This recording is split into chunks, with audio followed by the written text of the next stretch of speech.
Hello, everybody, and welcome back to ZakIsCinema. Today, I woke up, opened up my curtains, and realized it was raining outside, and I had this deep and lonely thought that I have nobody to personally talk to about my personal ranking for the Ring and Ringu franchise. So if you have nobody to talk to about that either, well, guess what? You just also found somebody. And now that we have each other, we no longer have nobody to talk to about movies because guess what, guys? We can now do that together. So you're welcome, and please consider joining here at ZakIsCinema because today is going to be a pretty fun video. We have been covering the Ring and Ringu franchise for what feels like maybe a month or two at this point, all leading up to ZakIsCinema's personal franchise ranking for this franchise, ranking all the Ring movies from worst to best. So without further ado,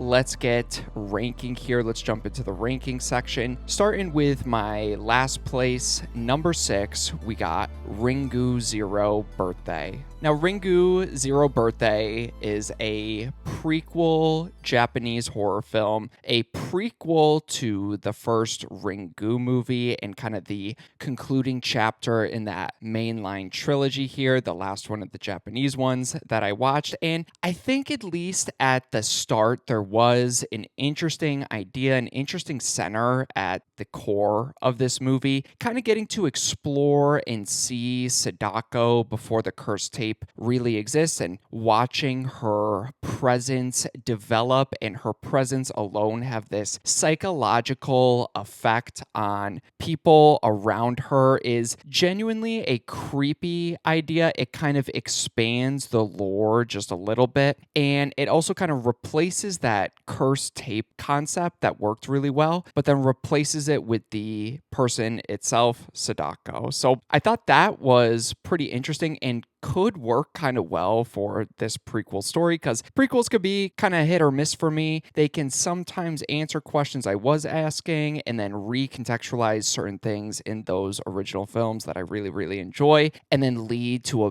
even better experience and make me appreciate films in the franchise that I didn't appreciate before or further appreciate them. But then, they can also do the opposite or just at the end of the day feel super unnecessary, which unfortunately with this placing that it kind of leans on the latter there. So unfortunately, this movie is, in my opinion, such a slog to get through. The pacing is painfully repetitive, constantly cycling throughout the same scenes of just Sadako rehearsing her play lines, staring awkwardly into space, people calling her weird or strange behind her back and to her face, and characters waking up or passing out from fake dream sequences that Sadako is somehow influencing them to have. So it just kind of gets in that repetitive cycle for me. And unfortunately, this movie also completely misunderstands what made Sadako so effective in those first couple of films. By over-explaining her backstory, they did take a creative risk, but unfortunately, they don't really do anything worthwhile with that. They kind of try their best to turn her into this fully sympathetic main character, but by doing that, it kind of strips away a lot of the mystery, unknown presence that made her terrifying in those earlier films,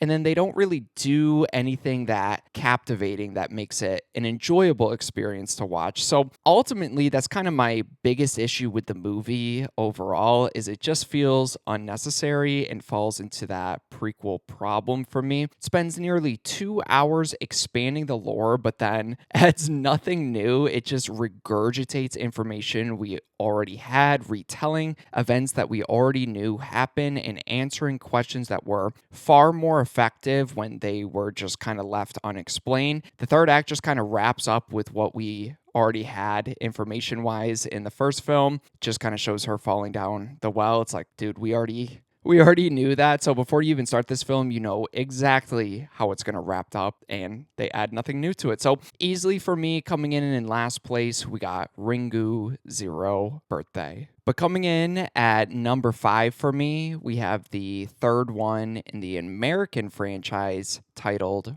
Rings. I will give this movie some credit for at least trying their best, I guess, to evolve the curse instead of completely remaking the original movie again. The scene that stands out to me the most is when Samara is crawling out from underneath this flat screen TV that was just ripped off the wall. So she's like crawling out as the TV is like getting off her back at the same time, and her body's all dysmorphed and looking all creepy.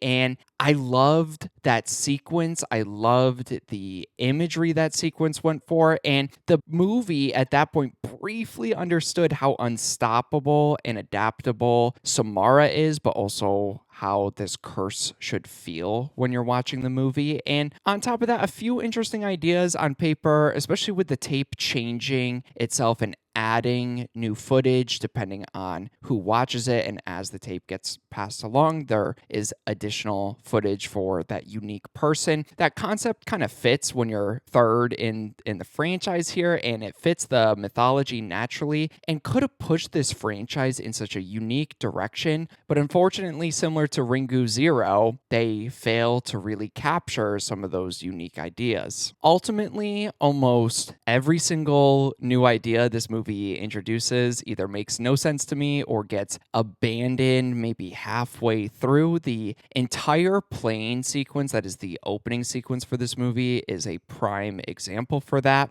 An ambitious opening that raises huge questions about the scale of the curse, only for the movie to kind of just completely ignore it afterwards, like it never really happened. Introduces a more unique and interesting movie that I would have rather have seen, but they use it as a setup, even though that setup really is so disconnected. It almost kind of felt like somebody filmed this short and then they're like, well, fuck it, let's just use it for the opening and we'll somehow tie it together. And to me, the biggest problem, especially in this movie, is the whole Sevens cult subplot with that creepy college professor from The Big Bang Theory. It is such a ridiculous concept that completely falls apart the more you think about it, and none of the characters or the students or their motivations feel believable for any second. This whole college professor is just running this underground college literal cultist ring, and none of the students really question it. He's in charge of finding people to spawn off this curse to pass this curse along, but I don't know why he's like the ringleader for all this. All the students are just panicking, hoping he finds somebody, but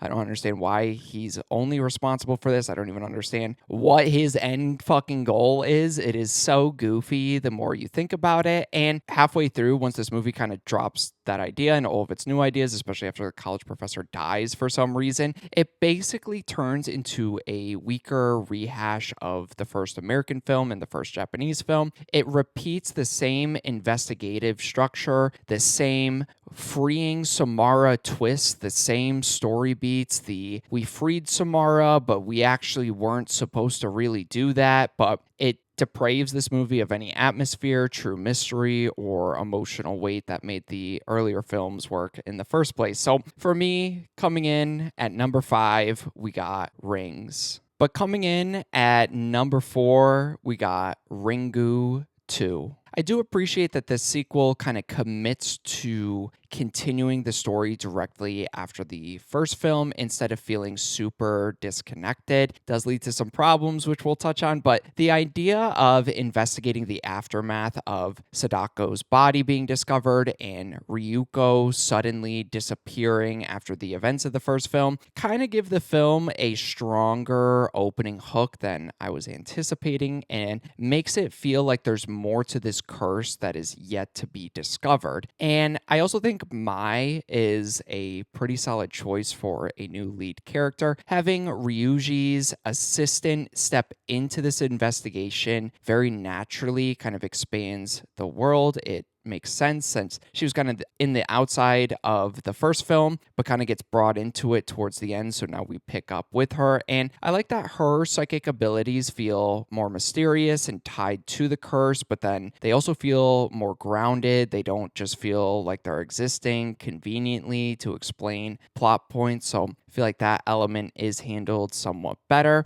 But unfortunately, this movie is a pretty steep decline from that first film. It loses almost everything that made the original Ringu so effective. The atmosphere is the first thing I noticed that is gone from this movie. The tension, the lingering sense of dread is mostly gone, and large portions barely even feel like a horror film anymore. And the sequel also falls into a really repetitive structure, which is frustrating, and we're essentially watching now another investigative story, but with information that we already know. Instead of uncovering new layers to the curse, it feels like the movie is just retracting the first film steps without adding anything meaningful to justify it, because our new main character is playing catch up, but playing catch up with information that we just saw in the first film. And by the time the movie starts leaning heavily into the son, Yoichi, and his psychic connection to Sadako, the story becomes unnecessarily convoluted and very confusing. The rules surrounding the curse get a little bit muddier. The climax feels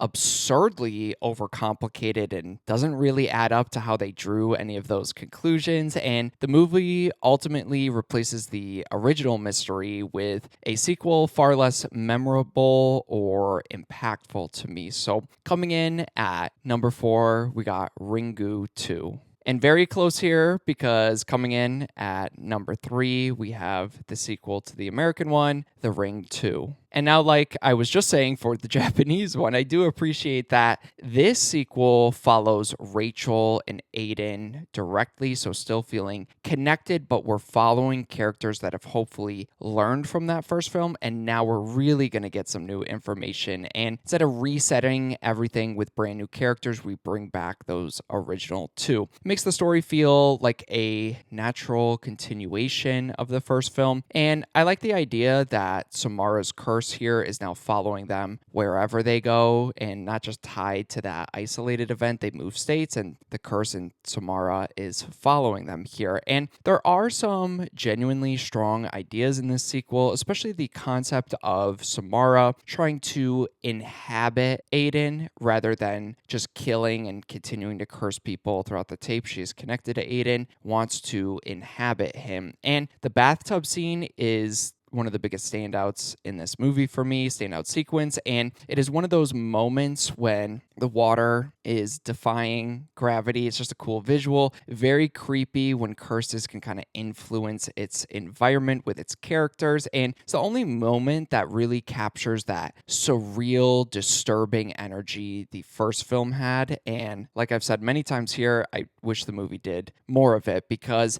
at the same time, this is probably my most mixed and frustrated I felt in this franchise, because for me, there are constantly good ideas kind of fighting against messy ideas and poor execution. The movie kind of rushes through its mystery way too quickly, and Rachel figures out what Samara really wants with her son like halfway through the movie. Again, I don't know how she drew that conclusion, and a lot of tension and investigation just completely disappears, but we're still only halfway through the movie here. And another major issue is that the film leans way too heavily into those jump scares and constant appearances from Samara, and the more the movie throws her directly at the camera, the less creepy and effective she obviously becomes, and loses a lot of that subtle atmosphere the first one had, that dread that made The Ring so effective. They just kind of toss it out the window for a more traditional American sequel.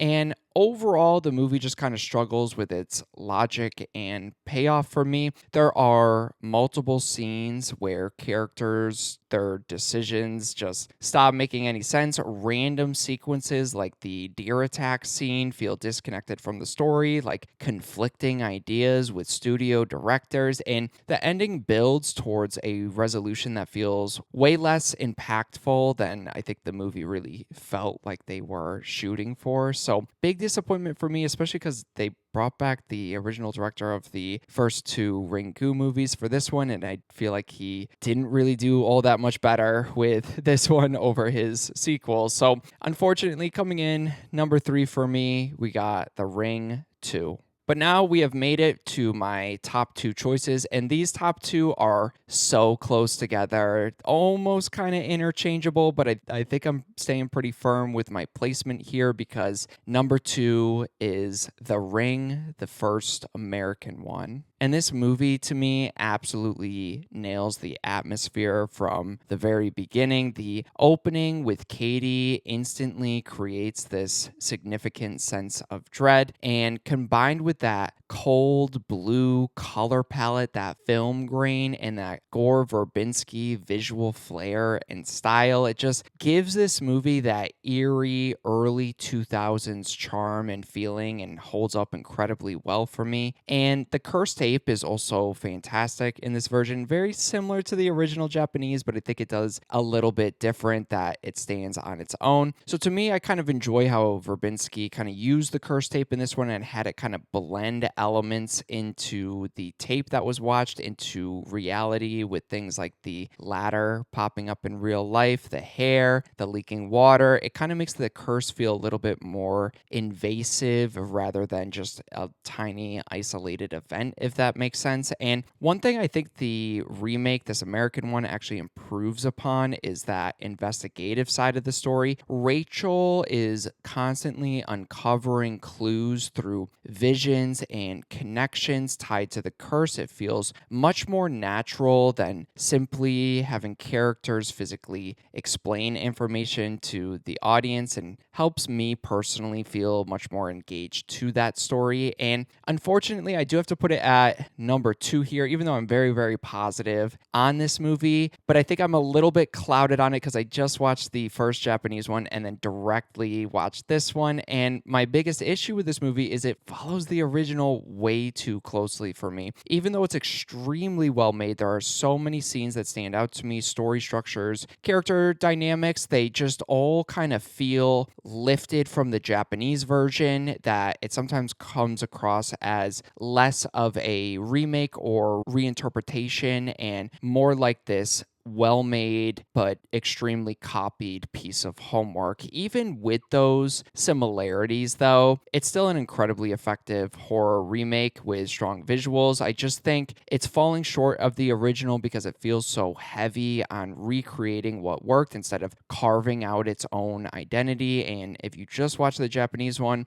and then watch this one, it loses a lot of that steam. But I can imagine if you watch this one first and then watch the Japanese one, you might feel completely opposite to me. So it's a little frustrating because I don't mind remakes, especially if you're remaking a foreign film that is beautiful. Like, you're literally creating it for a whole new audience that gets to experience amazing filmmaking. But I just don't understand why you wouldn't take the core concept or the core hook and then do something new with it. You could still call it a remake. You could still borrow the title and the fan base, but do something new with it. Don't follow the story so similar, because fortunately for me, I can't put this at number 1 because it's beautifully crafted, copied homework at the end of the day. So number 2, we have The Ring. But obviously that leaves just one, because my number 1 is Ringu, the original Japanese film. And what stood out to me the most is the atmosphere in this movie. I watched this alone in my apartment, shut off all the lights, and honestly, one of the creepiest horror experiences I've had in a while. From the hypnotic opening credits with this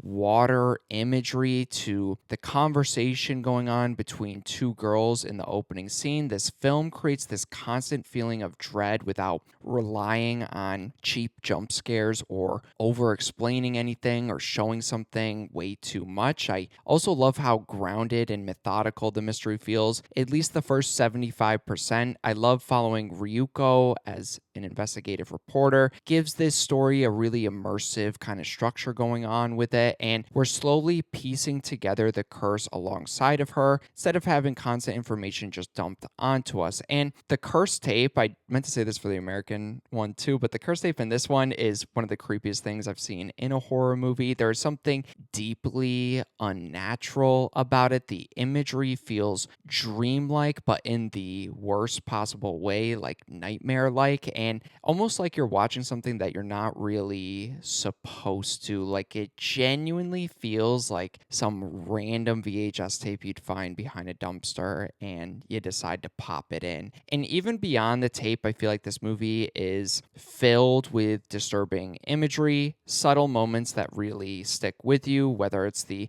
terrified expressions of the victims' faces, the quick closet reveal jump scare that still sticks with me to this day, or Sadako, of course, crawling from the TV in that iconic scene. The film understands what you don't fully see is often scarier than what you do see, but then they also know when to save it and fully reveal it in its climax. And my really only big issue with this film, and maybe I went a little too hard with it in my review because I think I came across maybe a little bit too negative on it, but the final act to me becomes a little bit too rushed and convenient compared to the rest of the film. Some of these psychic elements start handing answers to our characters way too easily, and the final reveal about copying the tape and passing along the curse feels more told to us than naturally discovered, which is such a stark contrast when everything was so methodical at the beginning. But even with that flaw, it is easily the strongest in this franchise to me, and the most unsettling movie. Not only one of the most unsettling that I've ever seen, but definitely for this franchise here. So